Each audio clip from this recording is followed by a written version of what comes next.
सम्राट अशोक ने बौद्ध धर्म को आगे बढ़ाने के लिए बनाए गए नियम और उनके उद्देश्य। भारत के महान सम्राटों में मौर्य सम्राट अशोक का नाम सर्वोपरि है। चंद्रगुप्त मौर्य और बिंदुसार के बाद अशोक ने मौर्य साम्राज्य का विस्तार किया। शुरुआती समय में वह एक कठोर और युद्धप्रिय शासक माने जाते थे, लेकिन कलिंग युद्ध ईसा पूर्व 261 में हुई भयानक हत्याओं और रक्तपात को देखकर उनका हृदय बदल गया। लाखों लोगों की मृत्यु और पीड़ा ने उन्हें भीतर तक झकझोर दिया। यहीं से उनके जीवन में बड़ा परिवर्तन आया और उन्होंने बौद्ध धर्म को अपनाया। अशोक ने न केवल बौद्ध धर्म स्वीकार किया, बल्कि उसे समाज और राज्य की आधारशिला बनाने का निर्णय लिया। इसके लिए उन्होंने कुछ विशेष नियम, धम्म या नीति बनाए, जिनका उद्देश्य जनता में नैतिकता, करुणा, अहिंसा और सामाजिक सद्भाव स्थापित करना था। सम्राट अशोक द्वारा बनाए गए नियम। अहिंसा का नियम। अशोक ने जीव हत्या पर रोक लगाई। उन्होंने पशु बलि को बंद करने का आदेश दिया। शिकार और युद्ध की प्रवृत्ति को हतोत्साहित किया। जनता को संदेश दिया गया कि सभी प्राणियों के प्रति दया और करुणा रखें। सभी धर्मों का सम्मान। अशोक ने स्पष्ट किया कि कोई भी व्यक्ति किसी भी धर्म को मान सकता है, लेकिन उसे दूसरों के धर्म का अपमान नहीं करना चाहिए। उन्होंने सभी धर्मों के प्रति सहिष्णुता, टॉलरेंस को धम्म का महत्वपूर्ण अंग बनाया।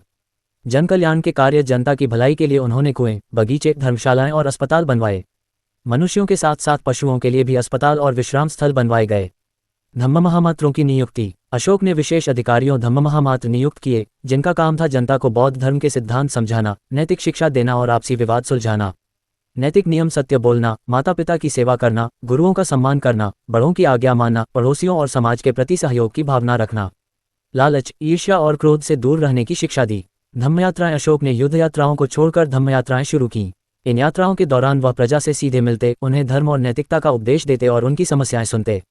शासन में नैतिकता। अशोक ने राजकीय प्रशासन को भी धर्म आधारित बनाया। अधिकारियों को जनता के साथ करुणा और न्याय से पेश आने का आदेश दिया। बौद्ध धर्म का प्रचार प्रसार। अशोक ने भारत के भीतर ही नहीं बल्कि विदेशों, श्रीलंका, नेपाल, अफगानिस्तान, मिस्र, यूनान आदि में भी अपने दूत भेजकर बौद्ध धर्म का प्रचार करवाया। उन्होंने बौद्ध धर्म परिषदों और स्तूपों का निर्माण कराया। अशोक ने ये नियम क्यों बनाए? कलिंग युद्ध का प्रभाव। युद्ध में हुई जनहानि और रक्तपात से उनका हृदय बदल गया और उन्होंने अहिंसा व करुणा को जीवन का आधार बना लिया। समाज में नैतिकता स्थापित करना। अशोक चाहते थे कि लोग धर्म, जाति और पंथ से ऊपर उठकर एक दूसरे के साथ शांति और भाईचारे से रहें। राज्य की स्थिरता और शांति। विशाल मौर्य साम्राज्य में शांति और व्यवस्था बनाए रखने के लिए नैतिक नियम जरूरी थे। धर्म के माध्यम से जनकल्याण। बौद्ध धर्म की शिक्षाएं जैसे अहिंसा, दया, समानता और सहिष्णुता आम जनता के जीवन को बेहतर बना सकती थीं। अंतर्राष्ट्रीय संबंध मजबूत करना। बौद्ध धर्म को विदेशों में फैलाकर अशोक ने न केवल धर्म प्रचार किया, बल्कि अपने साम्राज्य की सांस्कृतिक और राजनीतिक छवि को भी मजबूत किया। निष्कर्ष: सम्राट अशोक ने इतिहास में यह साबित कर दिया कि सच्चा शासक वही है जो जनता के सुख दुख को समझे और राज्य को धर्म और नैतिकता के आधार पर चलाए। उन्होंने बौद्ध धर्म को केवल अपना निजी आस्था का विषय नहीं बनाया, बल्कि उसे समाज और शासन की रीढ़ बना दिया। उनके बनाए गए नियमों ने न केवल भारत में बल्कि पूरे एशिया में बौद्ध धर्म के प्रसार और विकास में महत्वपूर्ण भूमिका निभाई। इसीलिए उन्हें धम्माशोक और प्रियदर्शी के नाम से भी जाना जाता है। सम्राट अशोक ने बौद्ध धर्म को आगे बढ़ाने के लिए बनाए गए नियम और उनके उद्देश्य। भारत के महान सम्राटों में मौर्य सम्राट अशोक का नाम सर्वोपरि है। चंद्रगुप्त मौर्य और बिंदुसार के बाद अशोक ने मौर्य साम्राज्य का विस्तार किया। शुरुआती समय में वह एक कठोर और युद्धप्रिय शासक माने जाते थे, लेकिन कलिंग युद्ध ईसा पूर्व 261 में हुई भयानक हत्याओं और रक्तपात को देखकर उनका हृदय बदल गया। लाखों लोगों की मृत्यु और पीड़ा ने उन्हें भीतर तक झकझोर दिया।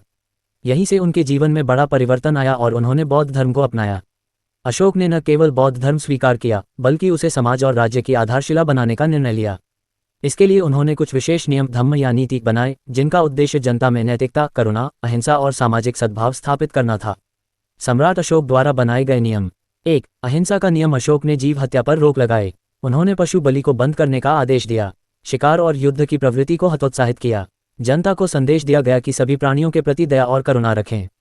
2. सभी धर्मों का सम्मान। अशोक ने स्पष्ट किया कि कोई भी व्यक्ति किसी भी धर्म को मान सकता है, लेकिन उसे दूसरों के धर्म का अपमान नहीं करना चाहिए। उन्होंने सभी धर्मों के प्रति सहिष्णुता, टॉलरेंस को धम्म का महत्वपूर्ण अंग बनाया।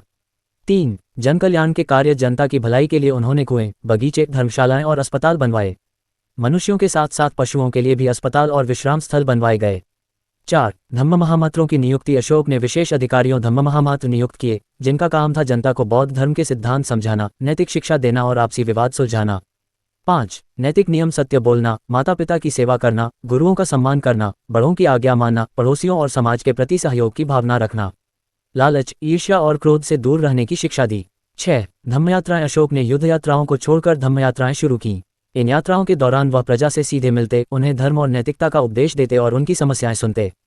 7. शासन में नैतिकता। अशोक ने राजकीय प्रशासन को भी धर्म आधारित बनाया। अधिकारियों को जनता के साथ करुणा और न्याय से पेश आने का आदेश दिया। 8. बौद्ध धर्म का प्रचार प्रसार। अशोक ने भारत के भीतर ही नहीं बल्कि विदेशों श्रीलंका, नेपाल, अफगानिस्तान, मिस्र, यूनान आदि में भी अपने दूत भेजकर बौद्ध धर्म का प्रचार करवाया। उन्होंने बौद्ध धर्म परिषदों और स्तूपों का निर्माण कराया। अशोक ने ये नियम क्यों बनाए? 1. कलिंग युद्ध का प्रभाव। युद्ध में हुई जनहानि और रक्तपात से उनका हृदय बदल गया और उन्होंने अहिंसा व करुणा को जीवन का आधार बना लिया। 2. समाज में नैतिकता स्थापित करना। अशोक चाहते थे कि लोग धर्म, जाति और पंथ से ऊपर उठकर एक दूसरे के साथ शांति और भाईचारे से रहें। 3. राज्य की स्थिरता और शांति। विशाल मौर्य साम्राज्य में शांति और व्यवस्था बनाए रखने के लिए नैतिक नियम जरूरी थे। 4. धर्म के माध्यम से जनकल्याण। बौद्ध धर्म की शिक्षाएं जैसे अहिंसा, दया, समानता और सहिष्णुता आम जनता के जीवन को बेहतर बना सकती थीं। 5. अंतर्राष्ट्रीय संबंध मजबूत करना। 5. अंतर्राष्ट्रीय संबंध मजबूत करना। बौद्ध धर्म को विदेशों में फैलाकर अशोक ने न केवल धर्म प्रचार किया बल्कि अपने साम्राज्य की सांस्कृतिक और राजनीतिक छवि को भी मजबूत किया। निष्कर्ष। सम्राट अशोक ने इतिहास में ये साबित कर दिया कि सच्चा शासक वही है जो जनता के सुख दुख को समझे और राज्य को धर्म और नैतिकता के आधार पर चलाए। उन्होंने बौद्ध धर्म को केवल अपना निजी आस्था का विषय नहीं बनाया बल्कि उसे समाज और शासन की रीढ़ बना दिया। उनके बनाए गए नियमों ने न केवल भारत में बल्कि पूरे एशिया में बौद्ध धर्म के प्रसार और विकास में महत्वपूर्ण भूमिका निभाई। इसीलिए उन्हें धम्माशोक और प्रियदर्शी के नाम से भी जाना जाता है। नमस्कार। ये नया वीडियो जो मैं लेके आया हूँ जिसका नाम है सम्राट अशोक ने बौद्ध धर्म को आगे बढ़ाने के लिए क्या नियम बनाए और क्यों बनाए। ये सीरीज आपको कैसी लगी, जिसका पहला वीडियो मैं बना रहा हूँ, और आप बताइए कमेंट में आपको ये वीडियो कैसा लगा। सही लगा तो कमेंट बॉक्स में मैसेज कीजिए, और बुरा भी लगा है तब भी कमेंट बॉक्स में मैसेज करके कीजिए। और आप लोग कैसे हैं बताइए। जय भीम।